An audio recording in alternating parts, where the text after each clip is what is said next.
aquí también hay una historia que contar y es que precisamente, hablando de todo lo que sucedió un 9 de enero, pero de 1964, tenemos que hablar con una de las personas que estuvo presente y que tiene detalles muy interesantes. Está con nosotros el día de hoy el institutor, el señor Federico Alvarado Brit, a quien damos la bienvenida en el programa. Venga por acá, bienvenido. Para ver un poco más de la historia, bienvenido, compañero. señor Federico. Venga por acá, bienvenido. Compañero Aguilucho. Buenas noches. Buenas noches, qué gusto que nos acompañe el día de hoy. Aquí estamos. Aquí estamos, señor Federico, para hablar de la historia. Un día, 9 de enero de 1964. Ya esto era algo, no fue que hoy 9 de enero simplemente queremos que nuestra bandera se luzca, no. Ya esto era un hecho que venía de incidentes anteriores que ustedes trataron de plantar nuestra bandera panameña y hasta este día se logró dar. Cuéntame un poquito de esa experiencia para usted. Definitivamente que hubo un acuerdo entre el presidente Chiari y Kennedy, en el cual la bandera nuestra tenía que izarse al lado de donde existiera una bandera norteamericana. ¿Qué pasa? Kennedy murió. Entonces el acuerdo quedó así en 2 y 3. No lo cumplían los Sonia. Y resultó que nosotros estamos pendientes de que ese acuerdo se cumpliera. Los institutores estaban pendientes de eso. Entonces por eso fue que nosotros en primera instancia viajamos o caminamos hacia la antigua escuela de Balboa, porque el día anterior los estudiantes de la escuela de Balboa estaban mostrando diferencias muy marcadas en el sentido de que ya habían izado una bandera de ellos en su asta. Entonces nosotros fuimos a hacer valer ese acuerdo donde se izara una bandera norteamericana, tenía que estar la bandera panameña. ¿Cómo se dan esos primeros hechos de un 9 de enero? Usted nos contaba que tenía 18 años en ese momento. ¿Cómo se dan esos primeros hechos por parte de los institutores? Bueno, es que al ir a buscar ese acuerdo, que se cumpliera ese acuerdo, nosotros caminamos. Ahí está, ahora sí, listo. Okay, perdón, estaba hablando con usted. No quería usted sabe, cuando uno está en televisión hay que mirar la cámara, conversar por ustedes. Ok, bien. Primero, lo que tiene que usted estar consciente es que nosotros estábamos pendientes, los institutores estábamos pendientes de que ese acuerdo tenía que cumplirse. Y como no se estaba cumpliendo, nosotros marchamos hacia la antigua zona del canal para hacer cumplir ese acuerdo. ¿Cuál era el acuerdo? Que donde existiera una bandera norteamericana izada, tenían que izar una bandera nuestra. Paparazzi. A mí lo que me llama la atención, y a mí me gusta mucho la historia, pero leí un libro del licenciado del CID, decía que habían 2 grupos que uno que subió por el Gorgas y el otro que subió por el otro lado, por Balboa. ¿Eso es cierto o todo un grupo se mantenía subiendo por donde estaba el Gorgas? Nosotros subimos todo por el Gorgas. Ajá. Y cuando ustedes suben por el Gorgas, ¿los aguantan en la administration? No. Eso es lo interesante. Ajá. Que resulta que a nosotros nos dejaron entrar a la zona sin ningún tipo de restricciones. Entonces, cuando nosotros llegamos a la Administration Building, ahí hay una foto. Ajá. Ahí nosotros hicimos un alto. ¿Por qué? Porque teníamos que bajar la escalinata y ahí estaba la escuela de Balboa. Entonces, ahí nosotros hicimos un alto y se tomó una foto ahí. Bajamos y entonces ahí estaba ya el cordón de la policía, porque era la policía que estaba ahí, la policía militar de la... El cordón está donde estaba el ferrocarril ahora, donde está el Sí, restaurante. ahí estaba el cordón. Entonces, okay. Ahí las fotos nos indican a nosotros que no podíamos pasar. Solamente tenían autoridad para pasar 4 estudiantes que llevaban la bandera. Adicional a eso, pasaron 2 estudiantes más. Se colaron 2, el de la pancarta que dice Panamá soberana en la zona del canal. Y el otro que llevaba el emblema del Instituto Nacional. El estandarte de la FIN. Sí, así mismo. Pero cuando llegan, ya los Sonian estaban en estado de guerra, podríamos decirlo. Definitivamente. Y es donde se dan los hechos lamentables en la escuela de Balboa. ¿Cuándo se provoca esto? ¿En qué momento se llega a provocar el incidente de que se estaban tirando, que tú me estabas comentando que comenzaron a... ¿En qué momento? Es que cuando nosotros... Primero, entrar a la zona del canal, en el primer momento que nosotros pusimos un pie en la zona del canal, ya sabían que íbamos para allá. Ajá, exacto. Nos dejaron entrar, tal como lo dije, nos dejaron entrar sin ningún tipo de restricciones. Ajá. Pero cuando llegamos a la escuela de Balboa, ahí estaban los padres de familia, estaban los Sonia, Ajá. bien dispuestos a que no pusiéramos la bandera, pues, no se plantara la bandera. Aunque hay que saber que ahí no existía un asta para subir la bandera. No, estaba una solamente. Solamente estaba una. Ahora, se da la situación, y es lo que yo conversaba con usted, el papel que jugaron los medios de comunicación, porque ustedes vienen heridos, tanto en el alma, porque yo conversaba con varios que estuvieron allí y lloraban al momento de saber de que le habían rasgado la bandera, en el movimiento que se dio con los policías y todo.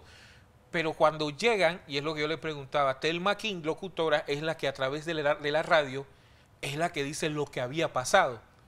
Pero el rector Didimo Ríos los llama a ustedes a que entren. ¿Cómo fue eso? Hay que considerar de que eso era un pandemonio. Ajá. Nosotros estábamos saliendo por donde entramos. Ajá. Nosotros entramos por el Gorgas. Ajá. Venían en One Way ya. Y ya veníamos bajando. Ajá. Entonces, cuando nosotros llegamos a la 4 de julio, que ahora se llama Avenida de los Mártires, ahí ya estaba el pueblo. Ahí estaba el pueblo. Entonces, el grupo de estudiantes se dispersó. Algunos entramos al colegio, otros se dispersaron en las calles aledañas que estaba el colegio, pero ahí estaba el pueblo. ¿Y cómo el pueblo llegó? Bueno, por la radio le avisaron que nosotros veníamos con la bandera rasgada. Lo de Didimo Ríos no lo puedo ratificar porque realmente puede ser que él aceptó a los estudiantes nuevamente en el colegio, pero como le digo, eso era un pandemonio. ¿Cuándo ustedes se dieron cuenta? Dice, hermano, esto no se puede controlar, esto ya está Se fuera. nos salió de las manos. Cuando empezaron a quemar los carros, que todo lo que tenían placa de la zona del canal, esos fueron los quemados. Incluso el edificio de la Panam, que es donde está el Banco de Desarrollo, se prendió. O sea, sí. ¿Ustedes en algún momento pensaron la magnitud de la respuesta del pueblo? Que un pueblo que ya estaba indignado, ¿no? No, definitivamente que el pueblo estaba indignado y ya se había salido de control. O sea, eso no estuvo bajo control nuestro en el sentido de qué fue lo que pasó en la 4 de julio. Eso no estuvo bajo control, porque cuando nosotros llegamos ya el pueblo se nos unió. ¿Y qué es lo que quería el pueblo hacer? Entrar a la zona del canal. Y ahí es donde vino la restricción de la policía. Hay dos figuras que la historia no nombra. A ver. Uno, el comandante Vallarino, que el pueblo fue, él era el jefe de la policía y el pueblo fue y dijo, danos las armas que vamos para adentro. Y él dijo no. Hubiera sido peor si le hubiera dado las armas. Bueno, yo pienso que las cosas hubieran sido muy diferentes. Hubieron más de 500 heridos, 21 muertos. Si el pueblo hubiera estado armado, eso hubiera sido una masacre. Porque los norteamericanos estaban mucho más armados que nosotros. Pero el pueblo quería defenderse contra las armas que tenían los norteamericanos, que eran unas armas básicamente que ellos decían para matar patos.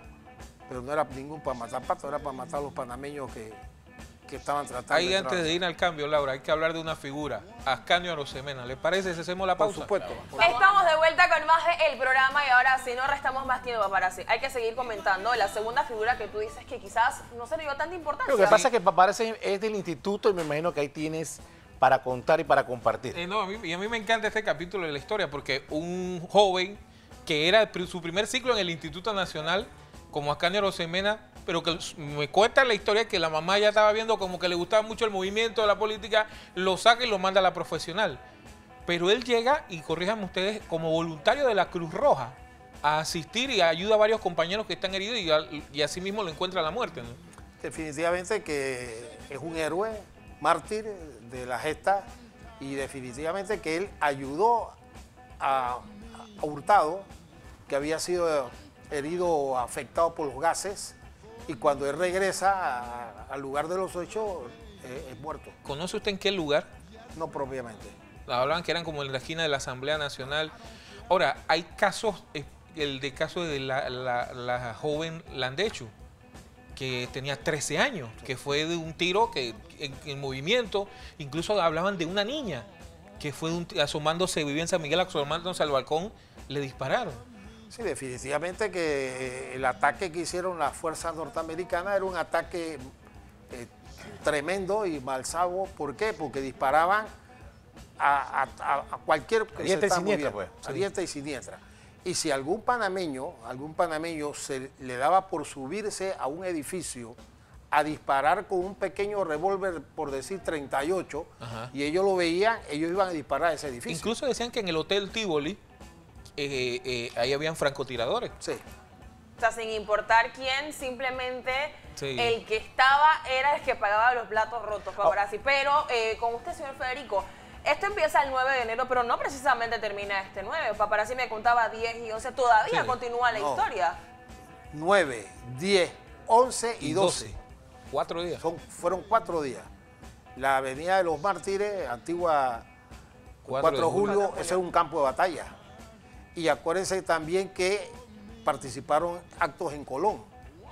En Colón la situación era mucho más cercana. ¿Qué quiere decir? Que en la zona del canal y en la ciudad de Colón estaban muy pegaditas. Acá había una diferencia porque estaba cercada.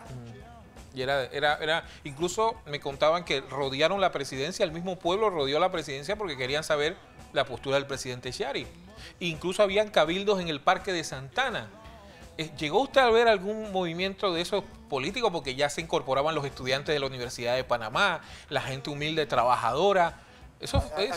Ahí lo importante fue la posición del presidente Roberto F. Chiari, que rompió relaciones el día 10 con los Estados Unidos, bajo mucha presión. ¿Por qué? Porque él vendía azúcar a los Estados Unidos. Entonces, todo eso es lo que iba a afectar a sus empresas por esa ruptura. De ahí donde sale el nombre del presidente de la dignidad, le dicen. Así mismo es. Ahora, a mí algo que me llama la atención, hay una historia oscura siempre en todo. Vamos a ver cuál es. Se dice de que hubo figuras de que murieron en saqueo, porque hubo un saqueo, dice. Bueno, hay veces que se menciona eso, pero yo, para mi opinión, todos son los que murieron, para mí fueron mártires. Todos los que murieron. Y no me consta, claro. no me consta de eso, pero aquí nosotros a veces queremos denigrar un movimiento y sacamos esas situaciones, parte oscura. Yo lo que analizo aquí y en lo que escucho es que qué valientes los estudiantes, ¿no? Porque fueron los estudiantes que dieron ese primer paso a ir allá, a luchar, a colocar la bandera donde estaba una bandera de los Estados Unidos, pero al final el pueblo se une. Pero la pregunta es que yo me hago, ¿cómo pasa el tiempo y los estudiantes fueron los que hicieron ese primer? Y hoy en día brillan por su ausencia. Porque es generación, y por las generaciones ha cambiado bastante. Entonces, uno se queda pensando, chuleta, en aquellos tiempos, si estuvieran en estos tiempos, esos estudiantes tan valientes, todo hubiera cambiado. Bueno, hay que poner una perspectiva diferente. Los profesores que teníamos nosotros en el Instituto Nacional eran profesores que nos daban unas clases relacionadas con las relaciones con los Estados Unidos. Una materia. Iba creciendo ese sentimiento, porque recuerden que allá había un enclave colonial.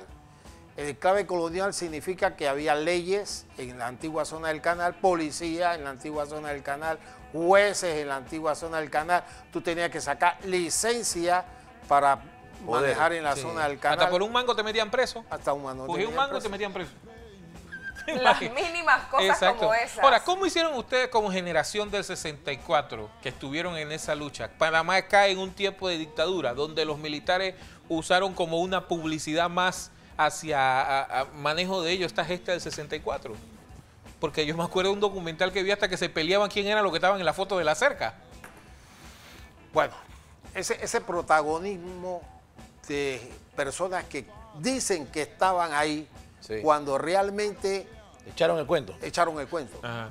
Porque los que subieron la cerca son estudiantes de primer ciclo. Se nota las mangas cortas. Ajá. Entonces, el que diga hoy en día, yo estaba ahí, yo fui el que subí, es mentira. Es mentira.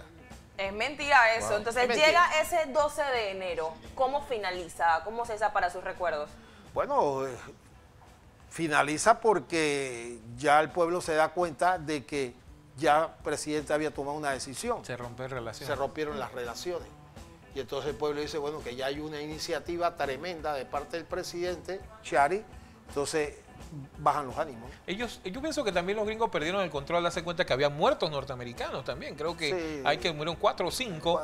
Y ellos se volvieron, porque ellos no pelearon la Segunda Guerra Mundial, ellos estaban acantonados acá en el Comando Sur y la Guerra de Corea tampoco estuvieron. Y cuando ellos vieron esta situación, me comentan de que en la zona del canal fueron desalojados rápidamente los familiares de los Sonian que estaban ahí. O sea, ellos nunca se percataron del gran problema que tenían en mano. Bueno, es que hay que tomar en cuenta que para esos tiempos el comunismo estaba tomando mucho cuerpo.